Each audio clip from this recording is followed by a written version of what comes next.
The 30-second board is up.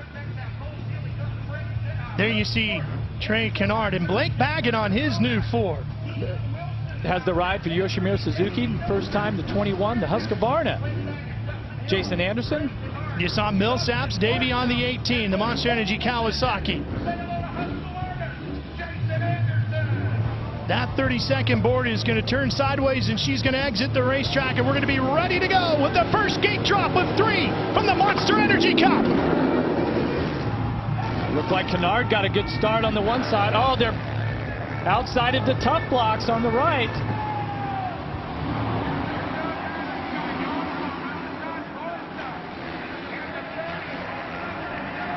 Here's where they come together, and it's Kennard out front on the 41. Barsh is right there on the 51 as they go bar to bar up through the corner, and Jason Anderson on the 21 moves his way up into second place with Malcolm Stewart right there on the 32. Oh, and watch this. This is Justin Hill. He's got the new ride on the Red Bull KTM. Of course, he's a 250 rider, okay? But he's riding the 450 here tonight. He has been extremely fast all day. Kennard holding Hill off. It's kind of difficult to look for these riders, especially since the track's a little bit wet, just to make that flat right-handed corner. They have to be very cautious at this point to get the feel for the track. You notice all of the marks on the track from the heavy equipment that they use. Plus, they put down quite a bit of water on the track, makes it really slippery in spots. Hill really starting to challenge Kennard, putting the pressure on early as they get ready to make their way back into the stadium. And if you're looking at your timing and scoring across the top of the screen, Justin's older brother Josh Hill is 14th at the moment. And remember, Hill had such a great run here back in May, Jeff, at the season finale as he took that East-West shootout. And a nice little payday there. The advantage that Trey Kennard has right now is that he's throwing up quite a bit of ruse off of his back tire, and Justin Hill is going through his tear-offs pretty quick. Look how muddy the front of his gear is. Wow, what a whip right there. That's the jump where we're going to hold the biggest whip contest later on tonight. But Justin Hill, his speed's been really impressive, and Kennard, definitely one of the favorites coming into this event. Let's go back and take a look at our Toyota hole shot. There you see Dungy on the 5, Tomac on the 3, Reed's on the 22. Oh, look at Reed. 22 right there. Oh, he's making his left when he should have been going right. Looked like he got into Pike possibly there. Then they came into the stadium. Here's where they meet for the first time. And as they were coming down those start straights, I really felt that Trey Kennard had the whole shot pretty clear. But having to make that right-hand turn instead of the left, he lost a little bit of time in the turn, and by the time they got to that white line there, you see it was pretty close. But Ralph, looking at the lap times right now, Kennard 112.5, Hill a 113 flat, but you can see Hill has picked it back up this last lap. We'll see as they go past the start-finish line what the lap times are again. Trey Kennard is confirmed as a guy who was credited with that hole shot. That's important because that puts him in the running if he can get 2 more to get that Toyota truck at the end of the evening. Let's head down to Jenny Tapp. Well, guys, it's hard to believe, but this is Trey Kennard's first Monster Energy Cup. He's been injured in the past. He told me today he's been looking forward to racing here because Vegas is one of those places he always gets up for. He said he's not focusing on the money, but yeah, it's in the back of his head. Hard not to be when it's $1 million on the line. It might be in the back of his head before the start of the race. If he wins race number 2, it's going to start moving to the front. Oh, yeah. And then it really starts to weigh on your mind there, and you're not just riding just a clean race, you know, a clear head. Good to see Justin Barsha on the Yamaha right in there. Millsap's coming in just fine, and Baggett. So 3 riders. And Tomac. That's a fight for 5th right there. Oh, and they're going through the gearbox. If you clip a tough block at that speed, you're going to go down. It's just, oh, nice pass there by Tomac. Oh, and he clipped him with the rear tire. 70 miles an hour as they enter the stadium and heading towards that ski jump, which sets you up the Amsoil Arch.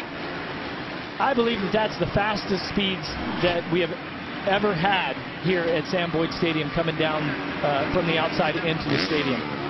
Tomac, definitely one of the riders that I feel was a favorite for this event did not get the start he needed at the moment when he, see, that's going to be about 8.2 seconds behind the leader. And remember, this is a short race. How about the progressive pass of the race? And it's Tomac coming down the Amsoil Arch. Oh, and he's got his foot up there. He hooked up a little bit, got into some of those Monster Energy tough blocks. But a nice pass there on Blake Baggett. Back to the front of the pack we go. Trey Kennard still out on front on his Honda. Lap 5 of 10, nearing the halfway here. You can see just how fast this track is. And then you have to really be strong with the brakes. Oh, somebody down in the rhythm section.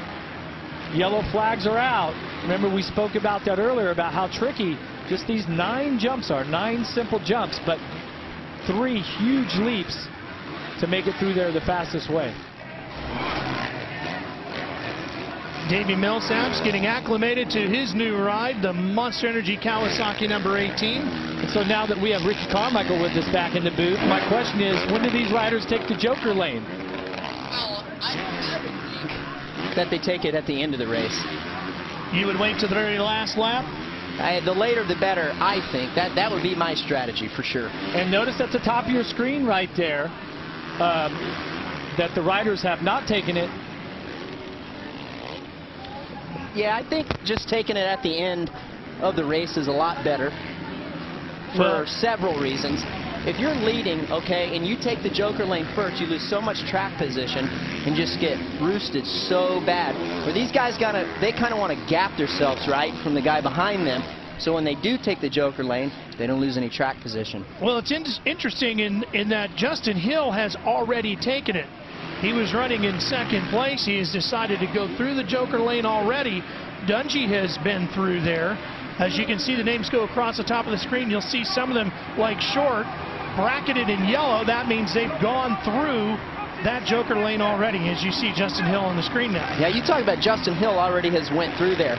And the people in front of him, 2 guys in front of him, Kennard and, let's see here, Kennard, haven't. So this Kennard might just did. Okay, Kennard just went through. There you go. Yep. Just did.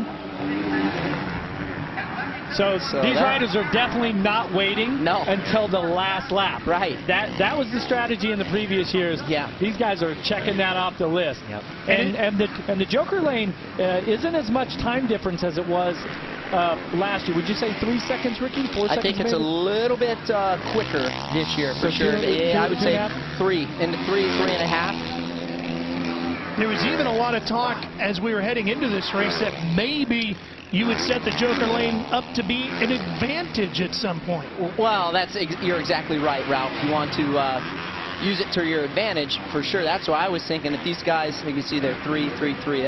That takes some timing and preciseness right there, Jeff. Oh, look at Barsha making a mistake there. He did not triple out. He was catching Millsaps there, and good to see Davey back on the bike, and he's been, you think about it, he's been off for so long from racing, so to see him doing this good, it's only going to help his confidence. Yeah, and each time that he completes a race, has a chance to go back and debrief with the team. That's going to build his confidence, no doubt about it. Well, and as we get ready for the Monster Energy Supercross season around the corner, preseason favorites, Davey Millsaps will certainly be one of them since he has made such a run at the championship in the past. Here tonight, however, he still needs to go through the Joker lane. Yep, he still does. He has not been through the Joker lane yet. You see Justin Barsha there, which he was my pick to win the race, but he's got some work to do.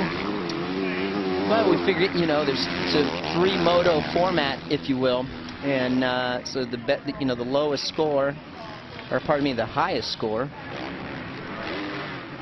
out of the 3. Low score, sorry. Yeah.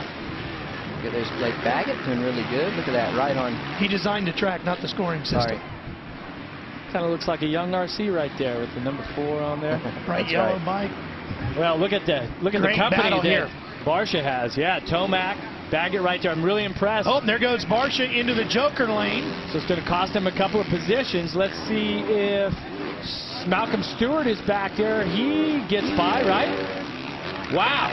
And Malcolm, one of those riders that really needs a good run here tonight. Talked to him earlier today, and he actually had to spend some of his own money to get here to go racing. He's hoping to impress somebody, see if he can lock himself up a ride going into the 2015 season. He has nothing at this stage of the day, running in 6th right now.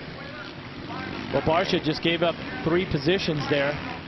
And see as the names scroll across the screen next time, see if any of those riders have or haven't taken the Joker lane. But Barsha kind of struggling to get through the pack here. Boy, the Joe Gibbs Racing guys are so excited about having Justin Barsha and Weston Pike on the squad. Talked to some of their people over there earlier today. Flew out with a bunch of them on the flight from Charlotte earlier in the week, and they were just saying the energy within the shop is at an all-time high right now. Yeah, I bet anytime you bring it up, look at there, Dungy going for the pass. He's going on the inside. Well, Barsha missed the rhythm section once again, so Millsaps, now he's taken the Joker lane. White flag is out, too. This is the last lap. Remember, if Kennard wins, he's the only one left with a shot at $1 million. And he has the whole shot. And a shot at the truck, too. Here he is. Trey Kennard working his way around on the final lap of race number 1 of 3. Wow, what a clean race. Kennard out front, really impressed by Justin Hill, who's been just off his rear wheel right now, staying out of the roost. These 2 riders have really done a good job. Oh, that looks like Weston Pike there. Yeah, there's one rider in between the 2 and a just about 3-second gap. It has been a healthy run for Trey Kennard. Everybody knows how fast he is. If he could keep it clean and stay healthy throughout the season, he could be a title contender for the championship as well at the end of the Monster Energy Supercross season. He's put himself in a great position for a run at a Toyota truck and $1 million by winning race number 1 of the 3 so far here tonight. Now Baggett has to take the Joker lane, and he misses, or he gets passed there by Tomac by virtue of waiting to the final lap there. And a great run for Hill on that 32. There you see him, the